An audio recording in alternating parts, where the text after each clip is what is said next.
All right, good morning, everybody. I have just a couple of announcements to make before we get into our activity for today. And that is basically just concerning this week. This is a lighter week for us in terms of things that are coming due. So, first and foremost, we have no post lecture for this lab for today's activity. Today's activity is it is what it is. How you'll be graded on it. You will get participation credit that'll go into your post lecture total for doing the activity and participating in it. And so what we'll do here is I will split you off into groups here in just a couple of minutes, and I'll allow you to work on solving the problem at hand. If you're looking for it, I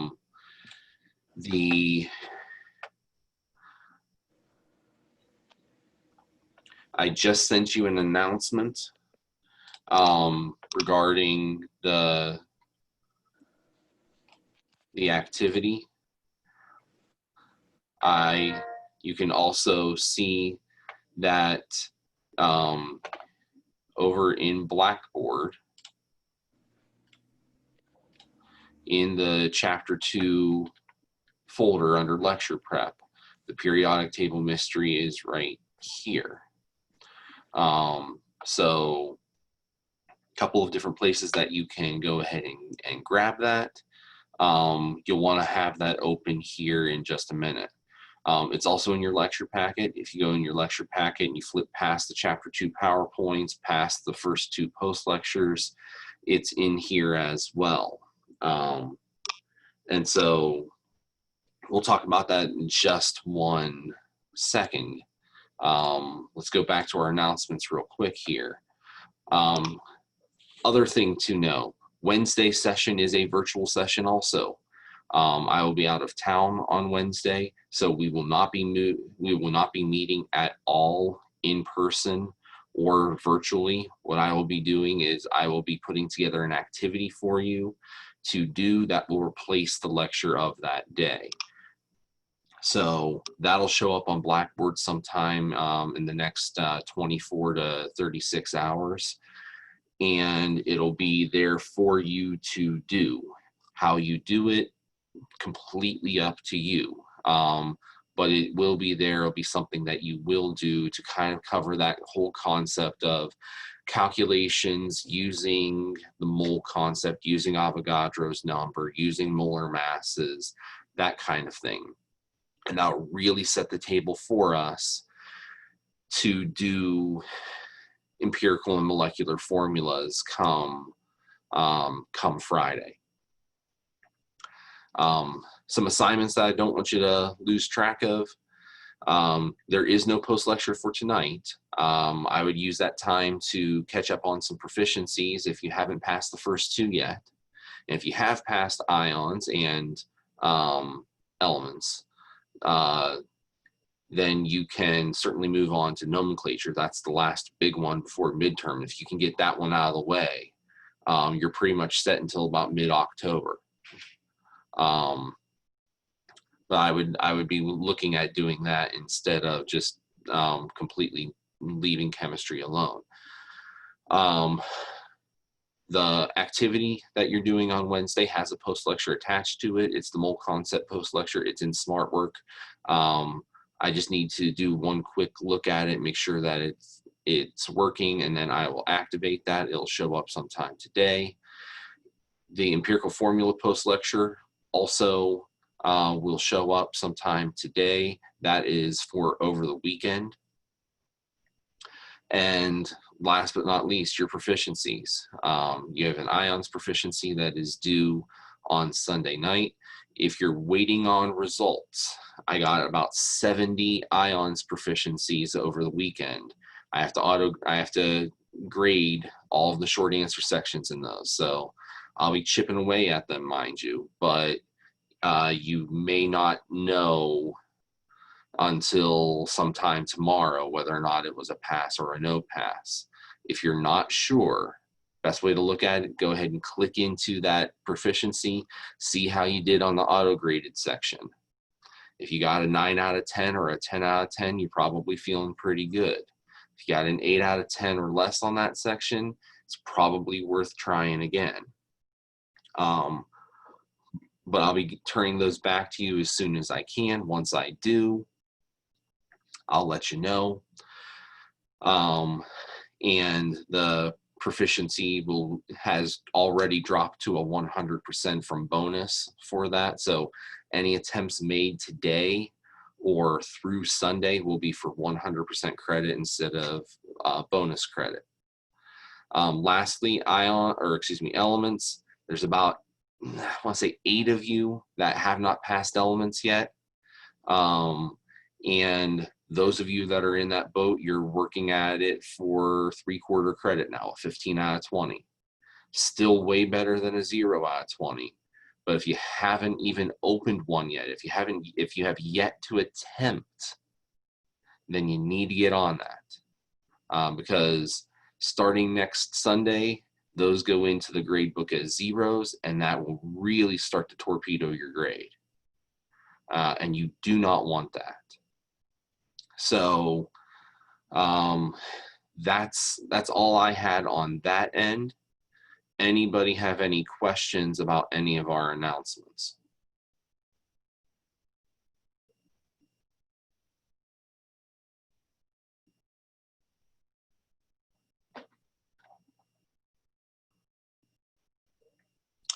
All right, hearing none, let's move on to our activity for today. And our activity for today is something that I call, or I really shouldn't take credit for it, I took it from somewhere else. It's something called the periodic table mystery. Now, based on some of the things that we've talked about with the periodic table, based on some of the concepts that you should already know about the periodic table in terms of its construction, it was originally developed by a couple of people.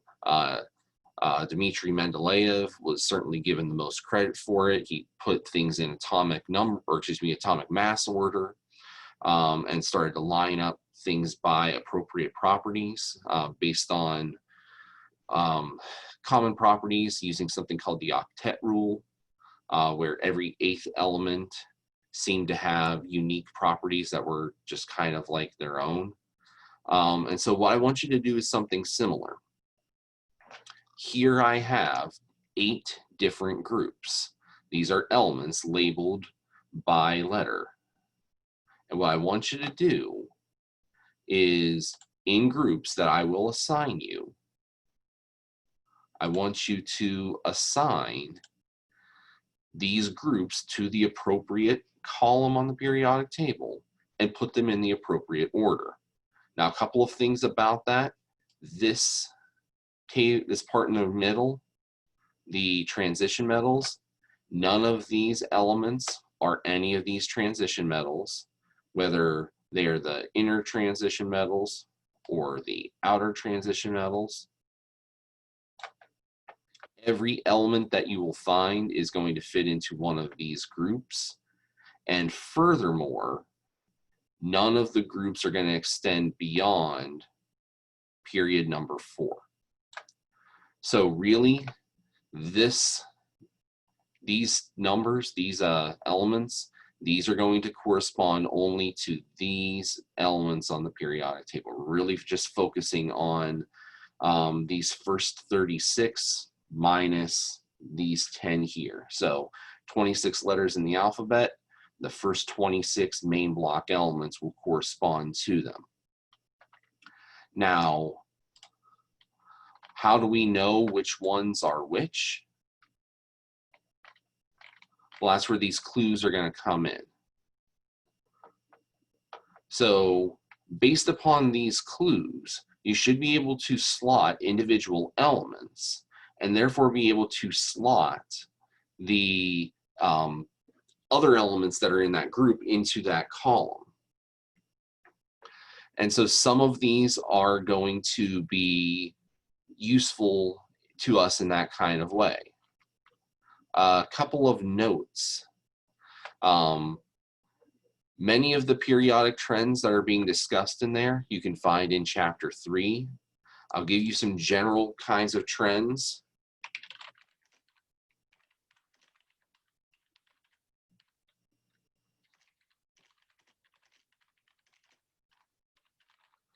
Atomic size increases as you go down a group.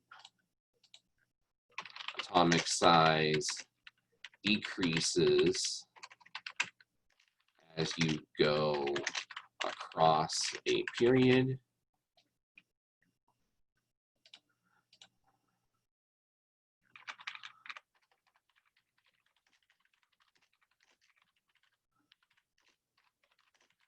Ionization energy is inversely related to atomic size.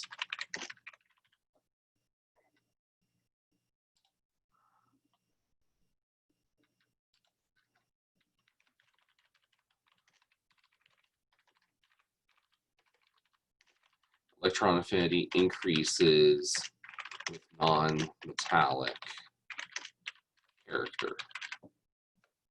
So those kinds of trends, which you will find in these clues, should help you to some degree in figuring out positioning, where one element goes relative to another element. The rest, again, you can kind of look at and reason your way through based upon some other concepts and ideas. But what I want you to do is I'm going to give you about half an hour or so. I'm going to break you into groups of probably about 4. And you're going to use this information to try to figure out which groups, which which block here goes in which place. So again, for example, PSIF here and JXBE, these two groups, these two families of elements, well, they have 4 elements in that group. That means it can only be in this first column or this last column. We just have to decide which one it is. So part of this is figuring out where everything goes, positionally left to right. And then part of this is figuring out how those elements fit into that position top to bottom. Right? Any questions about what you're being asked to do?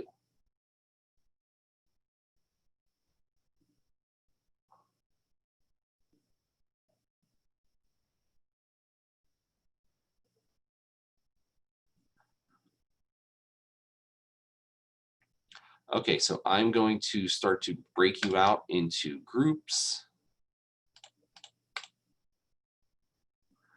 And I will hop from one room to another. If you have questions about things, go ahead and ask them, but I'll be coming into each room at appointed times and just seeing how everybody's doing. So I've got the rooms set up. When you get prompted, go ahead and move into your breakout room, and you can turn your cameras on, turn your microphones on, start talking to each other. If you're in a place where microphones are not going to be easily used, use the chat feature, but you need to be talking to each other throughout this process. So rooms are now open. Go ahead and hop into your rooms.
Good. Yeah. Went pretty well. Okay, so what we're leading into, what the whole point was, this is kind of a warm-up. Some of the things that we saw, some of the things that you will see about the periodic table, about its construction, are going to come up again in a lab next week called It's All Elemental. And this is kind of a warm-up activity for that. Now, in that activity, you are going to end up building a periodic table from scratch, using some information about these unknown elements and kind of putting them together in the same kind of manner. This one was a little bit more constructed because we already had the table in place. We just had to kind of match things up. But the idea and the concept is very, very similar. The answers to your periodic table mystery would be found right here. Let me pull that up.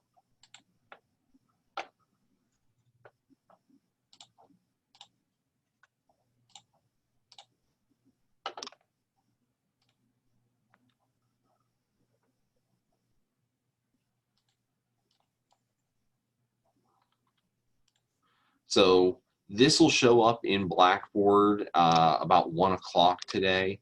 I wanted to keep it hidden from the afternoon section for the most part, but this is the correct configuration based upon the information that was given in there. And so what I want you to do is kind of check yourself against this. And if you do have questions, please feel free to drop me a line or let me know that you think something was wrong, or if you have a question about why your order is different from this order. But this is the correct order of the activity. And then the post activity questions, those aren't anything that I'm going to be going after or looking at. So what I want you to do, and think about this kind of moving forward. This is really as much as we're going to say about the periodic table, other than what we're going to do in lab. On Wednesday, I'll have an activity for you to do.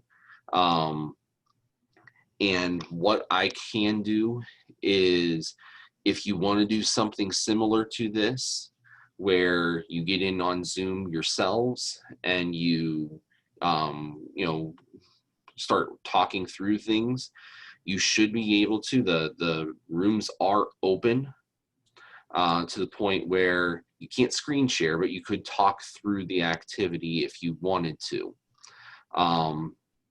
Otherwise, I will see everybody on Friday when we talk about how to apply the mole concept, how to apply molar masses, to discussing empirical and molecular formulas, which will set us up for a lab next week. Well, actually 2 weeks, and get us ready for our first formal lab report also in lab. Anybody have any questions? You said we don't have to submit this anywhere, right? No, you are getting completion credit for being here today, and for, it sounded like everybody was at least doing something as I was bouncing around the room. So to me, that's good enough. So you'll get 10 points of participation credit for this, which will boost your grade in the homework and post-lecture area. Any other questions? Thank you. All right. So look for the activity on for Wednesday sometime tomorrow, and I'll see everybody in class back over in the lecture room on Friday. Have a good day.